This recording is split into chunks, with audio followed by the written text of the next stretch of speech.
एक बहुत पुरानी कहावत थी कि इश्क लोगों को निकम्मा कर देता है। उसी तर्ज पर अगर हम बात करना चाहें तो कुर्सी भी माननीयों को निकम्मा कर देती है। कुर्सी के लिए सैकड़ों प्रपंच रचे जाते हैं, तमाम नौटंकियाँ होती हैं, तमाम दिखावे होते हैं, ड्रामाबाजी होती है, तब जा कर के कहीं कुर्सी इनको हाथ लगती है। और कुर्सी हाथ लग जाए तो ये कुर्सी छोड़ना नहीं चाहते, काम करना नहीं चाहते, कुर्सी छोड़ना नहीं चाहते, सदैव प्रोटोकॉल में जीना चाहते हैं, जनता के धन संपदा को अपने अपने तरीके से ये लूट रहे हैं। बहुजन समाजवादी पार्टी की मुखिया मायावती, इनका एक नारा था, तिलक तराजू और तलवार, इनमें मारो डैश डैश डैश, आपत्तिजनक शब्द था। उसके बाद ये काफ़ी समय तक नारों में गूंजता रहा, लेकिन जब लगा कि इस नारे से काम नहीं चलेगा तो ये नारा बदला और आ गया, ये हाथी नहीं गणेश है, ब्रह्मा विष्णु महेश है। तो ये कुर्सी की ताकत है, कुर्सी के लालच की ताकत है कि कभी हम एक कम्युनिटी के लिए काम करते हैं, जाति विशेष के लिए काम करते हैं, लेकिन जब लगता है कि कुर्सी पर संकट है तो फिर सर्वधर्म की बात होने लगती है। नारायण का भी सर्वधर्म का ही रहा और अपने शासनकाल में लॉ एंड ऑर्डर भी बहुत अच्छा चलाया, ऐसा नहीं था। और दलितों के लिए, पिछड़ों के लिए बड़ा काम किया। तमाम ऐसे पिछड़े थे जिन्हों को कहीं स्थान नहीं था, उनको अगड़ा बना दिया, तमाम मंत्री बना दिए, सांसद विधायक बना दिए, एमएलसी बना दिए, राज्यसभा भेज दिए। काम ठीक किया, लेकिन समय समय पर मंसूबे बदलते रहे। इन दिनों शूद्रमय हो गया है पूरा देश, जिसको देखो वही शूद्र बनने की फिराक में घूम रहा है। ये शूद्रों से कोई प्रेम नहीं है इनका, पिछड़ों से कोई प्रेम नहीं है, दलितों से कोई प्रेम नहीं है, ये सिर्फ कुर्सी से लगाव और प्रेम है। ये किसी भी तरह से कुर्सी तक पहुंचना चाहते हैं।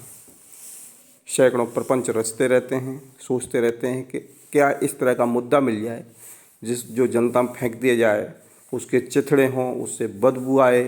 ये मुर्दा ऐसा ढूंढते हैं जो ज़्यादा पुराना हो, बहुत सड़न जिसके अंदर हो।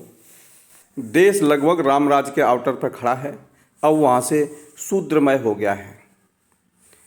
ये शूद्रों की फिक्र करने लगे हैं। चुनाव नज़दीक आ रहा है, कुर्सी पर होते हैं तो उस समय किसी भी प्रकार का ये टेंशन नहीं लेना चाहते, उस विषय की बात नहीं करना चाहते। ये माननीय अखिलेश यादव जी हैं, इस समय शूद्रमय हो गए हैं, खुद को शूद्र घोषित करने में लगे हुए हैं, खुद स्वीकार नहीं कर पा रहे और उसे पूछ रहे हैं कि क्या मैं शूद्र हूँ। सच्चाई यही है कि आप शूद्र ही हैं और शूद्र होना कोई गुनाह नहीं है, क्योंकि हम जात, मजहब और धर्म की बात नहीं करते हैं। बात करनी इसलिए पड़ रही है, ये मुद्दे ढूंढ के यही लोग लेके आए हैं, जबकि देश में इन मुद्दों की ज़रूरत नहीं है। मुद्दे बेरोजगारी के होने चाहिए थे, शिक्षा स्वास्थ्य के होने चाहिए थे। शिक्षा की बात करें तो जब जब सपा का शासन रहा, सत्यानाश शिक्षा का हुआ, मखौल बना के छोड़ दिया। लगभग उसी परिपाटी पे अब और सरकारें भी चल रही हैं। शिक्षा, मजबूत शिक्षा ये देना नहीं चाहते, गधों की संख्या देश में बढ़ाना चाहते हैं जिनकी ये सवारी कर सकें। जितने ज़्यादा गधे होंगे उतनी इनकी सवारियाँ तैयार हो जाएंगी। उच्च शिक्षा व्यवस्था पर कोई ध्यान नहीं है। प्राथमिक शिक्षा व्यवस्था ध्वस्त कर दी तो उच्च की तो बात करेंगे क्या। तो फिर हम वहीं आते हैं कि ये शूद्रमय जीवन में है इस समय। इससे पहले हम आपको बता दें, बसपा की जो सुप्रीमो हैं पूर्व मुख्यमंत्री मायावती, उन्होंने कई जिलों के नाम बदले। जो दलितों के मसीहा थे, महापुरुष थे, पिछड़ों के महापुरुष थे, उनके नाम पर कई जिलों के नाम बदले। जैसे ही सपा शासन आया तो इन्होंने उन नामों का फिर से परिवर्तन कर दिया। तो उस समय जो इनका प्रेम था वो कहाँ गायब हो गया था। अचानक इनके हृदय में जो दलित प्रेम है, शुद्ध प्रेम है, कैसे उमड़ गया। क्या वजह है? वजह कोई खास नहीं है, वजह सिर्फ कुर्सी की है। इनको भी अब कुर्सी चाहिए। समय हो गया, चूँकि कुर्सी से उतरे हैं, और कुर्सी से जो व्यक्ति उतर जाता है वो बेरोजगार वाली स्थिति में आ जाता है, फिर वो मुर्दों की तलाश में रहता है। ये वकालत कर रहे हैं इस समय पिछड़ों की, दलितों की, शूद्रों की। लेकिन उस समय इन्होंने वकालत क्यों नहीं की? क्यों जो नाम पूर्व मुख्यमंत्री मायावती ने बदले थे, महापुरुषों के नाम पर रखे थे, तो इनको ऐसी क्या आपत्ति उनसे हुई? क्या इनको कष्ट हुआ? क्या दुख था इनको? क्या संकट था इनकी कुर्सी पर कि उनको इन्होंने बदल दिया? तो ये कहीं न कहीं ये कोई बहुत बड़ी बात नहीं है कि हम कहें कि स्वार्थ की राजनीति करते हैं। ये कोई बड़ा शब्द नहीं है, क्योंकि राजनीति ही स्वार्थ की होती है। बीजेपी रामराज का राग आलाप रही है, सपा शूद्रों का राग आलाप रही है, बसपा भी उसी क्रम में है। ये 2024 जो आ रही है, जो चुनाव आ रहा है, उसके लिए ये अपना पसीना बहा रहे हैं। अब इन्होंने निकलना शुरू कर दिया है। पहले कैद थे बाकायदा, क्योंकि ये अपने कंफर्ट जोन को त्यागना नहीं चाहते।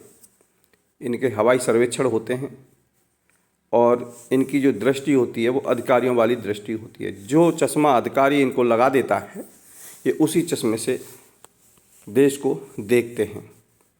जो विकास कार्य होते हैं उनको देखते हैं।